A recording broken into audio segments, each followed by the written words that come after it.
अगर आपको mystery thrillers पसंद है तो आज की मूवी पक्का आपका दिल जीत लेगी। अगर आप इस जॉनर के फैंस नहीं भी हैं तो इस वीडियो को एंड तक देखेंगे तो आप फैन हो ही जाओगे। क्लाइमैक्स को देखकर आप कमेंट्स में ये जरूर पूछेंगे कि क्या ऐसा भी होता है। एक पैरानॉर्मल एक्टिविस्ट जो भूत प्रेत में विश्वास नहीं रखता और हर केस में प्रूव भी कर देता है कि इसमें भूत नाम की कोई चीज इन्वॉल्व नहीं थी, सब इंसानों का ढोंग था। ऐसे आदमी को 3 ऐसे केसेस मिलते हैं जो दावा करते हैं कि हमने अपनी आंखों से भूत को देखा। इन केसेस की इन्वेस्टिगेशन करते हुए उसे किन सच्चाइयों का पता चलता है, वो 3 केसेस क्या थे और आखिर में उसने क्या प्रूव किया, क्या सच में भूत होते हैं या फिर नहीं, ये सब कुछ इस कहानी में दिखाया गया है। तो चलिए चलते हैं 2017 में रिलीज हुई एक माइंड ब्लोइंग मिस्ट्री थ्रिलर जिसका नाम है घोस्ट स्टोरीज। बाकी दोस्तों अगर आप चैनल पर नए हो तो सब्सक्राइब जरूर कर दीजिएगा। मूवी की शुरुआत में हीरो फिलिप गुडमैन को दिखाते हैं जो कि एक पैरानॉर्मल एक्टिविस्ट है, यानी उन केसेस को इन्वेस्टिगेट करता है जहां पर लोग भूत प्रेत के नाम पर लोगों को उल्लू बनाते हैं या फिर कुछ गलत काम करके ये दावा करते हैं कि ये सब भूत की करतूत है। ऐसे केसेस को इन्वेस्टिगेट करके वो इन सब की पोल खोलता है और सबके सामने इनका पर्दाफाश करता है। कट करके एक ऑडिटोरियम को दिखाते हैं जहां पर आत्माओं से बात करने वाला आदमी ऑडियंस के सामने कहता है। इस वक्त स्टेज पर रॉबर्ट नाम के एक छोटे बच्चे की आत्मा है। आओ बेटा, बोलो क्या कहना चाहते हो। अब वो आगे कहता है कि रॉबर्ट ऐसा कहना चाहता है कि उसे अपनी माँ से बात करनी है। हालांकि स्टेज पर उस आदमी के अलावा और कोई नहीं होता। ऑडियंस में से एक औरत उठ जाती है। दरअसल उसका बेटा छोटी उम्र में चल बसा और उसका नाम रॉबर्ट था। उसने इस आदमी को अपने बेटे के बारे में कुछ नहीं बताया था, लेकिन यह आदमी साफ साफ बता रहा होता है कि बचपन में रॉबर्ट कैसा था, उसे क्या अच्छा लगता था क्या नहीं। वो औरत मान लेती है कि उसके बेटे की आत्मा स्टेज पर है और वो इमोशनल होकर बहुत रोने भी लगती है। इस जगह से कुछ ही दूर पर फिलिप एक सिग्नल ट्रैक करता है जिसमें पता चलता है कि एक औरत उस आदमी को बता रही होती है कि उस लड़के का नाम रॉबर्ट था और फिर वो उस लड़के के बारे में उस आदमी को डिटेल्स बताने लगती है। इसकी पूरी रिकॉर्डिंग लेकर फिलिप वहां पहुंच जाता है और सबके सामने कहता है कि मुझे पता चल चुका है कि तुम ढोंगी हो। अब मैं अपने प्रोग्राम साइकिक चीट्स में तुम्हारी पोल जरूर खोलूंगा। तुम्हारे कान में जो एयरबड्स हैं उसके जरिए एक औरत तुम्हें उस बच्चे के बारे में बता रही है, राइट। इतने में सिक्योरिटी आकर फिलिप को बाहर ले जाने की कोशिश करता है। साथ ही फिलिप रॉबर्ट की माँ से कहता है, देखिए मैडम, मैं आपको नहीं जानता, लेकिन मैंने उस औरत की बात सुनी थी और उसने कहा था कि आपका बेटा चर्च हॉस्पिटल में पैदा हुआ था और आगे ये ढोंगी आपको वही बताकर उल्लू बनाने जा रहा था। वो औरत भी समझ जाती है कि ये आदमी एक फ्रॉड है और बहुत रोती है कि लोगों के इमोशंस के साथ ये आदमी खिलवाड़ कर रहा है। इस तरह फिलिप कई ढोंगियों का पर्दाफाश कर चुका है। फिलिप का एक गुरु है जिसका नाम है प्रोफेसर चार्ल्स, जो खुद एक पैरानॉर्मल एक्टिविस्ट है और उसने प्रूव कर दिया है कि भूत वूत कुछ नहीं होता ही नहीं। इंसान ही तरह तरह की कहानियां सुनाकर दूसरों को डरा देते हैं, यही भूत है। और इसी को देखकर फिलिप को पैरानॉर्मल एक्टिविस्ट बनने का इंस्पिरेशन मिला था, लेकिन फिलिप चार्ल्स से कभी नहीं मिला और कुछ साल पहले अचानक चार्ल्स गायब हो गया था, जिसके बाद उसकी कोई खबर नहीं मिली थी। एक दिन फिलिप के लिए एक पार्सल आता है जिसके अंदर एक बुजुर्ग की फोटो होती है। उसके हाथ में आज का न्यूज़पेपर है। फिलिप चौंक जाता है क्योंकि इस फोटो में चार्ल्स है। चार्ल्स तो मर चुका है पर लगता है वो जिंदा है। उसने आज का न्यूज़पेपर पकड़ के रखा हुआ है। पार्सल में एक कैसेट होता है। फिलिप उसे प्ले करता है। फिलिप, मैं जानता हूं कि तुम मेरी तरह एक टैलेंटेड पैरानॉर्मल एक्टिविस्ट हो। मुझे तो तुम जानते ही होंगे। हम जैसे पैरानॉर्मल एक्टिविस्ट का काम है भूत प्रेत के बारे में इंसान जो अफवाहें और मनगढ़ंत कहानियां फैलाते हैं उन्हें रोकना। हम इन बातों पर विश्वास नहीं करते, लेकिन हमारी इस सोच को चैलेंज करने वाले कुछ केसेस मेरे पास हैं। अगर तुम्हें इन केसेस में इंटरेस्ट हो तो मुझसे मिलो। फिर फिलिप उसमें बताए हुए पते पर चला जाता है जो कि एक पुराना कैरवेन है और दरवाजे पर नंबर 79 लिखा होता है और यहीं पर रहता है प्रोफेसर चार्ल्स। फिलिप पहले बताता है कि सर, आप मेरी इंस्पिरेशन है, लेकिन आप इस पुरानी कैरवेन में ऐसी जिंदगी क्यों बिता रहे हैं, बहुत कमजोर भी लग रहे हैं। चार्ल्स बताता है कि इसका कारण 3 केसेस हैं जिन्हें मैं अपने दूसरे केसेस की तरह समझ बैठा, पर ये मेरी गलती थी। इन केसेस को मैं सॉल्व नहीं कर पाया और ऊपर से उनके बारे में सोचकर मेरा चैन खो गया। मुझे नींद नहीं आती, इसीलिए इस दुनिया के लिए मैं गुमशुदा हो गया।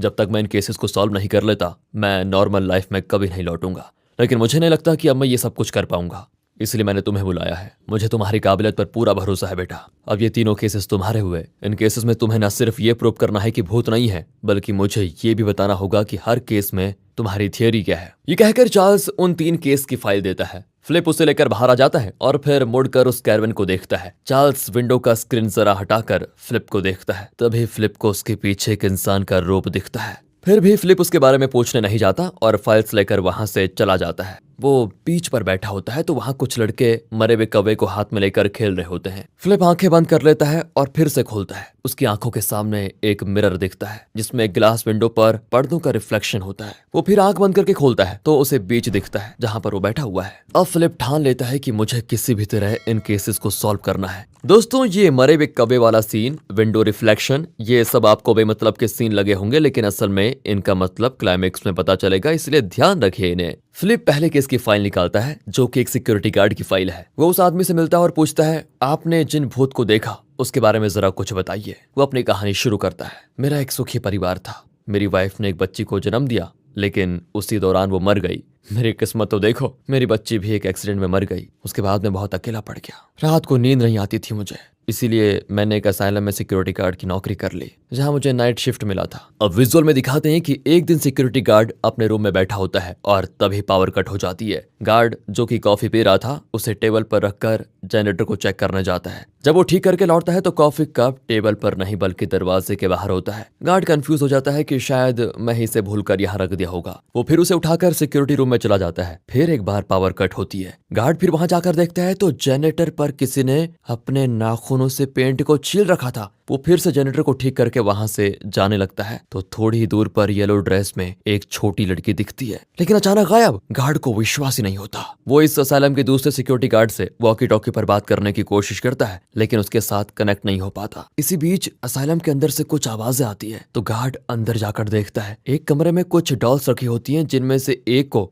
कपड़े से ढका होता है। गार्ड को लगता है कि ये जरूर कोई इंसान है जो यहाँ कुछ चुराने आया है और मुझे डराने के लिए खुद को उसने कवर कर लिया। इतने में उस रूम का दरवाजा अपने आप बंद हो जाता है। अब गार्ड घबरा जाता है, लेकिन तभी वो डॉल हिलने लगती है। अब गार्ड को यकीन हो जाता है कि ये जरूर इंसान ही है और वो उसे मारने के लिए उसके पास जाकर कपड़ा हटाता है तो वो डॉल होती है। अब डॉल को हिलते हुए देखकर गार्ड की सांसें रुक जाती है। वो भागकर दरवाजे को खोलने की कोशिश करता है, लेकिन वो नहीं खुलता। अब गार्ड मुड़कर उस डॉल पे टॉर्च मारता है तो वहां डॉल नहीं बल्कि येलो ड्रेसेस वाली वही छोटी बच्ची जोर से चिल्लाती है। गार्ड डर के मारे फ्रीज हो जाता है। वो लड़की धीरे से उसके पास आती है और बड़े बड़े नाखूनों वाला एक हाथ गार्ड के मुंह को टॉर्च करता है। गार्ड वहीं पर बेहोश। बस सर, इतना ही हुआ था उस रात। जब मेरी आंख खुली तो मैं हॉस्पिटल में था। मैंने लोगों को ये बात बताई भी। कुछ लोगों ने विश्वास किया, कुछ लोगों ने कहा कि तुम कहानी बना रहे हो। जो भी हो सर, मैंने जो देखा वो सच था। अच्छा एक बात बताओ, जब ये सब कुछ हो रहा था तो कितना बचा था उस समय? सर लगभग सुबह के 3:45 बजे थे। ये पता करने के बाद अगला केस होता है एक टीनेज लड़के का। फिलिप उसके घर जाता है। वो भी कहता है कि चलिए सर मेरे कमरे में जाकर बात करते हैं। फिलिप अंदर जाता है तो एक जगह पर उस लड़के के पेरेंट्स दीवार की ओर मुड़कर घड़ी को देख रहे होते हैं। घड़ी में ठीक 3:45 बज रहे होते हैं। फिलिप उस लड़के के पीछे जाता है तो वहां कुछ फोटोज होते हैं, जिनमें से एक फोटो में कुछ लड़के एक टनल के बाहर खेल रहे होते हैं। ये वही लड़के हैं जो उस दिन फिलिप को बीच में दिखे थे। उसकी कुछ समझ में नहीं आता कि उनकी फोटो यहाँ कैसे आई। फिलिप पूछता है कि तुम्हारे पेरेंट्स दीवार को देखकर खड़े क्यों थे? सर क्या बात कर रहे हैं, मेरे पेरेंट्स तो दूसरे शहर गए हैं और कई दिन बाद लौटेंगे। मैं तो इस घर में अकेला हूँ। फिलिप इस बारे में और कुछ नहीं पूछता और कहता है तुम उस भूत के बारे में बताओ जिसे तुमने देखा था। सर मेरे फ्रेंड्स ने मुझे एक पार्टी में बुलाया था। मैं पापा की कार लेके गया और देर रात को पार्टी खत्म हुई थी। उस रात मैं अकेला ड्राइव कर रहा था। मुझे बहुत डर भी लग रहा था। अब विजुअल में दिखाते हैं कि उस सुनसान रास्ते पर सिर्फ इस लड़के की कार चल रही थी। उसके चेहरे पर डर साफ नजर आ रहा था। तभी उसकी माँ कॉल करके डांटती है कि तुम कहाँ चले गए बेटा, सुबह के 3:45 बज रहे हैं, घर आने का इरादा नहीं है क्या? माँ 10 मिनट में पहुंच जाऊंगा। ये कहकर वो कॉल काट देता है। फिर पापा कॉल करके डांटते हैं कि तुम्हारी इतनी हिम्मत हो गई कि मेरी परमिशन के बिना मेरी कार लेकर गए। एक बार घर आ जा फिर दिखाता हूँ जरा। सॉरी पापा मैं आ रहा हूँ, प्लीज फोन रख दीजिए। एक तरफ वो पहले से सुनसान रास्ते पर डर डर कर कार चला रहा है तो दूसरी ओर घर जाकर अब क्या होगा इससे उसका डर और बढ़ जाता है। वो स्पीड बढ़ा लेता है। अचानक कोई बीच में आता है और फिलिप सडन ब्रेक मार देता है। फिर वो नीचे उतरकर देखता है तो वहां पर एक जानवर पड़ा होता है। पास जाने पर उसे लगता है कि ये आधा जानवर और आधा इंसान है। उसे वहीं छोड़कर लड़का वहां से निकल जाता है, लेकिन आगे जाकर कार ब्रेक डाउन हो जाती है। वो मदद के लिए किसी को कॉल करना चाहता है लेकिन सिग्नल नहीं मिलता। वो बाहर आकर थोड़ी दूर चलता है तो वहां पर सिग्नल मिलता है। फिर वो 911 को कॉल करता है तो वो कहते हैं कि हम कुछ देर में पहुंच जाएंगे, डरो मत। वो वापस अपनी कार में बैठ जाता है। तभी वहां वही जानवर आता है जिस पर उसने गाड़ी चलाई थी। वो जानवर कार के ऊपर चढ़ जाता है और फिर कार के इर्द गिर्द घूमने लगता है। लड़का और घबरा जाता है और तभी वो जानवर कार का दरवाजा खोलकर अंदर ही आ जाता है। वो कार से निकलकर बाहर भागता है और एक पेड़ के पास चला जाता है, लेकिन अचानक वो पेड़ उसे जकड़ लेता है। फिर वो बेहोश। यही हुआ था सर उस दिन। अब फिलिप उस जंगल में जाता है जिस रास्ते से वो लड़का उस रात कार में आया था। फिलिप देखता है कि वहां पर एक पेड़ है जिसको देखकर ऐसा लगता है जैसे कोई इंसान ही पेड़ बन गया हो। फिलिप अपनी वॉइस में रिकॉर्ड करता है कि इस पेड़ का शेप देखकर रात के अंधेरे में वो लड़का डर गया और उसे लगा कि इस पेड़ ने उसे जकड़ लिया। जब फिलिप वापस अपनी कार में आता है तो कार के अंदर पहले से उसका रूप बैठा होता है, लेकिन लगता है वो मरने वाला है क्योंकि उसका शरीर एकदम पीला पड़ चुका था। लेकिन फिलिप दरवाजा खोलता है तो वहां कोई नहीं होता। फिलिप को शक होता है कि शायद मुझे कुछ इल्यूजन्स हो रहे हैं। वैसे दोस्तों, अगर आपको पर्सनली कभी इस तरह के पैरानॉर्मल एक्सपीरियंस हुए हो तो कमेंट्स में बता दीजिए। अब लास्ट केस माइक नाम के एक आदमी का होता है और फिलिप उससे मिलने जाता है। माइक एक बहुत बड़ा बिजनेसमैन है और शान की जिंदगी जीता है। तो सर, आपने जो भूत देखा था उसके बारे में बताइए जरा। अब माइक बताना शुरू करता है। मेरी वाइफ प्रेग्नेंट थी और हम दोनों बहुत ही खुश थे। जब हमें पता चला कि बेटी होगी तो हमारी खुशी का ठिकाना नहीं रहा। और अब दिखाते हैं कि अपनी बेटी के पैदा होने से पहले ही माइक ने उसके लिए पालना, डायपर्स, ड्रेसेस सब कुछ खरीद कर रखा हुआ था। माइक को येलो कलर बहुत ही पसंद है तो वो येलो ड्रेस वाली एक गुड़िया भी ले लेता है। पहले केस में उस सिक्योरिटी गार्ड ने जिस येलो ड्रेस वाली लड़की का जिक्र किया था ये बिल्कुल उसी की तरह होती है दोस्तों। तो यहाँ तो आप समझ गए होंगे कि इन तीनों केसेस के बीच कोई ना कोई घनघोर कनेक्शन है। उस खतरनाक कनेक्शन के लिए एंड तक तो बने रहिए। एक दिन माइक के घर की चीजें अपने आप गिरने लगी। माइक चौंक जाता है क्योंकि यहाँ हवा आने के कोई चांसेस नहीं थे। हर तरफ स्ट्रॉन्ग ग्लासेस लगे हुए हैं। माइक उन चीजों को उठाकर रखने जाता है कि अचानक बाकी चीजें अजीब तरह से हिलने लग जाती हैं। ये देखकर माइक डर जाता है। फिर उसकी वाइफ एक बच्ची को जन्म देती है, लेकिन डिलीवरी के बाद उसकी वाइफ मर जाती है। माइक आगे बताता है कि मेरी बच्ची बहुत ही डरावनी दिखती थी। तभी फिलिप देखता है कि दूर से कोई इन्हें देख रहा है। अचानक वो फिलिप के पास आ जाता है और फिलिप चौंक कर दूर हटता है। माइक पूछता है, क्या हुआ तुम्हें? कुछ नहीं सर, आप बोलिए। माइक आगे बताता है कि वो जैसी भी है तो मेरी बेटी। मैं उसकी अच्छी देखभाल करता था। एक रात मुझे नींद नहीं आ रही थी और लगभग सुबह के 3:45 मुझे बच्ची की रोने की आवाज आई। मैंने जाकर देखा तो मेरी बेटी हवा में उड़ रही थी, मानो किसी ने उसे उठाकर रखा है। मैंने गौर से देखा तो उसे मेरी मरी हुई पत्नी ने अपने हाथों पर उठा रखा था। एक ही पल में वो मेरे पास आई और मुंह फाड़ कर चिल्लाने लगी। मैं तो बहुत डर गया था। फिलिप ये सब कुछ रिकॉर्ड कर रहा होता है। सर, आपकी बेटी कहाँ है? उसका क्या हुआ? माइक कहता है, मुझे उसकी चिंता नहीं है। मुझे अपने दिल का बोझ हल्का करना था, इसलिए मैंने तुम्हें सब कुछ बता दिया। अब मैं चैन से मर पाऊंगा। ये कहकर माइक खुद को शूट करके मर जाता है। फिलिप के तो हाथ पैर कांपने लगते हैं और कुछ समझ में नहीं आता कि यहाँ चल क्या रहा है। वो तेजी से अपनी कार लेकर प्रोफेसर चार्ल्स के कैबिन में पहुंचता है। अंदर जाकर वो तीनों फाइल्स को चार्ल्स के मुंह पे दे मारता है और चिल्लाता है कि ये भी कोई केस है क्या? पहला सिक्योरिटी गार्ड जो अपनी पत्नी और बेटी को खो चुका था वो इतने सदमे में था कि दुख और दर्द दोनों ने उसको जकड़ लिया। रात के वक्त असाइलम में वो अकेला था, इसलिए उसे ऐसे इल्यूजन्स आने लगे। वो आदमी डरपोक था। दूसरे केस में वो टीनेज लड़का भी एक डरपोक ही था। अंधेरी रात में अकेले ड्राइव करते हुए वो डर रहा था। ऊपर से उसके पेरेंट्स ने उसे इतना डरा दिया कि वो और भी डर गया। तब इंसान जैसे दिखने वाले उस पेड़ को देखकर वो डर गया और इमेजिन करने लगा कि उस पेड़ ने उसको जकड़ लिया है। तीसरा केस का माइक, वो भी अपने होने वाली बेटी को लेकर डर रहा था कि उसे कुछ हो ना जाए। इसी वजह से उसे चीजों के हिलने का इल्यूजन था। जब उसकी पत्नी मर गई तो उसे अपनी बेटी को देखकर डर लगने लगा। वो इतना डरपोक था कि मेरी आंखों के सामने उसने खुद की जान ले ली। इस तरह फिलिप बहुत चिल्लाता है। चार्ल्स कहता है कि शांत हो जाओ फिलिप, मेरे चेहरे को ध्यान से देखो। क्या तुमने मुझे पहचाना नहीं? अब फिलिप जरा चौंक कर पूछता है कि क्या आप प्रोफेसर चार्ल्स नहीं है? तब चार्ल्स अपने चेहरे को नोच कर निकालता है और लगता है ये कोई मास्क है। मास्क के अंदर होता है माइक। फिलिप डर जाता है और पूछता है, तुम तो मर चुके हो ना, फिर जिंदा कैसे हो गए? तभी अचानक माइक अपनी ड्रेस भी चेंज कर लेता है। फिर वो कैरवेन को एक पोस्टर की तरह फाड़ कर बाहर जाता है। अचानक दोनों एक रेलवे ट्रैक पर होते हैं। फिलिप की कुछ समझ में नहीं आता कि रियलिटी क्या है और इमेजिनेशन क्या।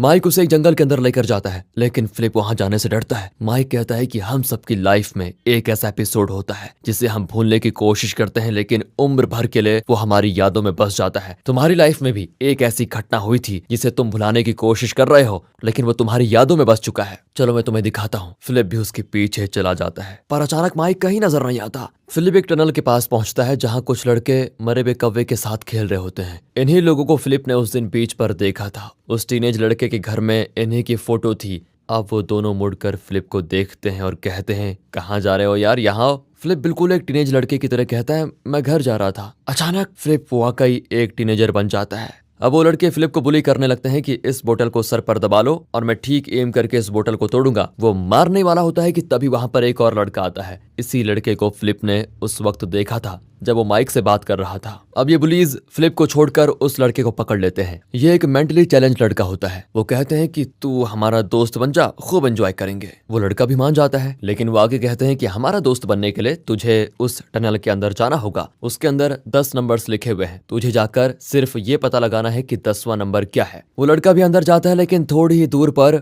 टनल छोटी हो जाती है क्योंकि ये अभी पूरा कंस्ट्रक्ट नहीं हुआ है। वो डरकर कहता है कि मैं बाहर आना चाहता हूँ। पुलिस कहते हैं कि अगर तू 10वां नंबर जाने बगैर बाहर आया तो मार मार कर तेरी हम जान ले लेंगे। वो बेचारा और अंदर चला जाता है। अब अंदर हवा भी कम होती है और वो सांस भी नहीं ले पाता। वो तड़पने लगता है तो पुलिस घबरा कर वहां से भाग जाते हैं। फिलिप भी उस लड़के को देखता है। अगर वो चाहता तो अंदर जाकर उस लड़के को बचा सकता था, लेकिन वो भी डर के मारे अंदर नहीं जाता और भाग जाता है। भागते वक्त फिलिप अब टीनेजर नहीं बड़ा होता है। जब वो जंगल से बाहर आता है तो वहां पर माइक होता है जो कहता है कि देखा फिलिप, यहीं पर तुम्हारी लाइफ में प्रॉब्लम शुरू हुई थी। फिलिप गुस्सा हो जाता है कि तुम कौन हो तो ये सब कुछ मुझे बताने वाले, मेरे कुछ समझ में नहीं आ रहा है। माइक फिलिप की आंखों में एक छोटे टॉर्च का लाइट मारता है। फिलिप पूछता है ये क्या कर रहे हो। इतने में वो मेंटली चैलेंज लड़का जो कि एक मॉन्स्टर की तरह दिखता है वो फिलिप पर झपटता है और फिर उस रियलिटी को किसी पोस्टर की तरह फाड़ देता है। और अब हम फिलिप को किसी दूसरी जगह पर देखते हैं। ये एक मेंटल असाइलम लगता है और फिलिप पेशेंट गाउन में है। वो मेंटली चैलेंज लड़के का मॉन्स्टर फिलिप को खींच कर लेकर जाता है और एक ऑपरेशन थिएटर जैसी जगह पर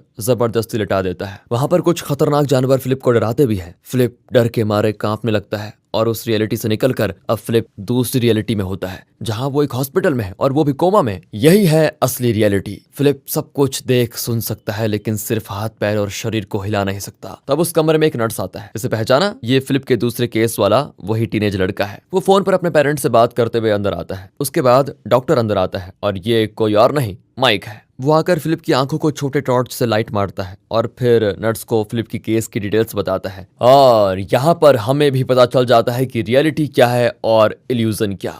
फिलिप गुडमैन जब टीनेजर था तो उस टनल के पास कुछ लड़के उसको बुली करने लगे। तब एक मेंटली चैलेंज लड़का वहां पर आया और उन दोनों लड़कों ने उसे टनल के अंदर भेजा। उस लड़के को अस्थमा था और अंदर हवा न होने की वजह से वो सांस नहीं ले पाया और तड़पने लगा। ये देखकर दोनों पुलिस तो भाग गए। फिलिप उससे बचा सकता था लेकिन उसने ऐसा नहीं किया, जिसकी वजह से वो लड़का टनल के अंदर ही घुटकर मर गया। इसके बाद फिलिप खुद को उस लड़के का गुनहगार मानने लगा। इससे उसके दिमाग पर बहुत बुरा असर पड़ा। हर पल फिलिप इमेजिन करने लगा कि उस लड़के की आत्मा उसका पीछा कर रही है। जब फिलिप बड़ा हुआ तब भी उसके अंदर का वो गिल्ट कम नहीं हुआ। वो दूसरों के लिए ना सही, खुद के लिए ये साबित करना चाहता था कि भूत प्रेत कुछ नहीं होते, ये सिर्फ लोगों की इमेजिनेशन है। इसीलिए उसने पैरानॉर्मल एक्टिविटीज को पढ़ना शुरू किया और खुद एक पैरानॉर्मल एक्टिविस्ट बन गया। उसने कई केस इन्वेस्टिगेट करके भूत वाली कहानियों को गलत साबित भी किया, लेकिन उसके अंदर जो गिल्ट था वो कम नहीं हुआ और उसे उस मरे हुए लड़के की आत्मा दिखती रही। फिलिप ने रियलाइज किया कि उस दिन मैं उसे बचा सकता था, लेकिन मैंने ऐसा क्यों नहीं किया होगा, इसलिए अब मुझे जीने का कोई हक नहीं। ये सोचकर फिलिप ने खुद को शूट कर लिया था। लेकिन गन शॉट से फिलिप मरा नहीं बल्कि कोमा में चला गया। कुछ सालों से फिलिप इसी हॉस्पिटल में है। ये देख सुन सकता है पर शरीर को हिला नहीं सकता। इस तरह डॉक्टर नर्स को फिलिप की केस डिटेल्स बताता है। दरअसल इस कमरे में सिर्फ 3 लोग आते हैं। एक तो है डॉक्टर, दूसरा नर्स, तीसरा हाउसकीपर जो रोज इस कमरे को क्लीन करता है। इस हाउसकीपर को पहचाना दोस्तों आपने? ये पहले केस का सिक्योरिटी गार्ड है। ये जानता है कि फिलिप देख सुन सकता है। वो कहता है कि तुम इसी तरह पड़े रहोगे तो बोर हो जाओगे। ये कहकर वो एक आईने को फिलिप के पास लाता है। उस पर फिलिप को विंडो का रिफ्लेक्शन दिखता है जिस पर सफेद पर्दा लगा हुआ है। फिलिप उसे देखता रह जाता है और तभी अचानक एक कौवा उस विंडो ग्लास से टकराकर मर जाता है। तो टीनेज में हुई वो घटना जिसमें फिलिप ने उस मेंटली चैलेंज लड़के की मदद नहीं की, जबकि वो ऐसा कर सकता था, उसकी जान बचा सकता था। इसी गिल्ट के साथ वो जीने लगा और खुद एक पैरानॉर्मल एक्टिविस्ट बन गया। फिर भी उसके अंदर का गिल्ट कम नहीं हुआ, जिसकी वजह से उसने खुद को शूट कर लिया। अब वो कुछ सालों से इसी हॉस्पिटल में कोमा में है। यही है पूरी रियलिटी। तो इस मूवी में अब तक हमने जो कुछ भी देखा वो क्या था? वो सब फिलिप की कल्पना थी। दरअसल उसने इस कमरे में आने वाले लोग यानी कि डॉक्टर, नर्स और हाउसकीपर को अपनी कल्पना में 3 केसेस के सब्जेक्ट्स बना दिए। इनमें हाउसकीपर पहले केस का सिक्योरिटी गार्ड बना, तो नर्स सेकंड केस का टीनेज लड़का और आखिर में डॉक्टर को उसने अपनी इमेजिनेशन में एक बिजनेसमैन का रूप दे दिया। अच्छा, ये सब कुछ तो ठीक है, लेकिन वो येलो ड्रेस वाली लड़की जो फिलिप की इमेजिनेशन में आई वो कौन थी? दरअसल इस कमरे में एक जगह पर येलो ड्रेस वाली एक गुड़िया है जिसे शायद कभी फिलिप ने देखा होगा, इसीलिए इसे भी उसने अपनी कल्पना में एक कैरेक्टर का रूप दे दिया। इस तरह फिलिप ने इस कमरे में जो देखा और सुना उसके आधार पर अपनी एक अलग ही दुनिया बना ली, जिसमें ये सभी चीजें और लोगों का कैरेक्टर्स आते रहते थे। शुरुआत में जब फिलिप को बीच पर बैठा हुआ दिखाते हैं तो एक सेकंड के लिए उसकी आंखों के सामने विंडो और स्क्रीन का दृश्य आता है। उस वक्त तो हमें लगा था कि वो एक इल्यूजन था, लेकिन अब पता चलता है कि असल में ये स्क्रीन वाला विंडो रियलिटी है। बीच पर बैठना ये भी फिलिप का इल्यूजन था और फिलिप उसी इल्यूजन में जी रहा था। लेकिन इल्यूजन के बीच एक पल के लिए ये विंडो वाला सीन फिलिप को दिख रहा था, जो कि रियलिटी है। इल्यूजन में जब फिलिप को लगा कि माइक उसकी आंख पर टॉर्च मार रहा है, तो असल में माइक, जो कि फिलिप का डॉक्टर है, वो फिलिप की आंखें चेक कर रहा था। फिलिप ने अपने आसपास देखी हुई चीजों को इतनी अच्छी तरह से अपनी इमेजिनेशन में ढाल रखा था कि उसने उस कौवे को भी एक कैरेक्टर बना दिया, जो कि इस कमरे की विंडो से टकराकर मर गया था। इसीलिए उसकी इमेजिनेशन में वो बुलीज इस मरे हुए कौवे के साथ खेल रहे थे। इस तरह उसने अपनी इमेजिनेशन में एक नई दुनिया बसा ली और उसी काल्पनिक दुनिया को हम इस मूवी में देख रहे थे। यानी कि हमने कुछ देखा है नहीं। कोई बात नहीं। फिलिप ने गिल्ट के मारे मर जाने की कोशिश की थी, लेकिन वो सफल नहीं हुआ। इसी वजह से उसने माइक के कैरेक्टर को वैसे ही मारा जैसे वो खुद मरना चाहता था। रियल लाइफ में भी ऐसे कोमा पेशेंट्स होते हैं जो देख सुन सकते हैं लेकिन हिल नहीं सकते। वो अपनी इमेजिनेशन में एक अलग ही दुनिया बसा लेते हैं। अगर आप उनसे मिलते हैं या बात करते हैं तो उनकी काल्पनिक दुनिया में आप भी एक कैरेक्टर बन जाते हैं। यही नहीं, सपनों को ही ले लीजिए।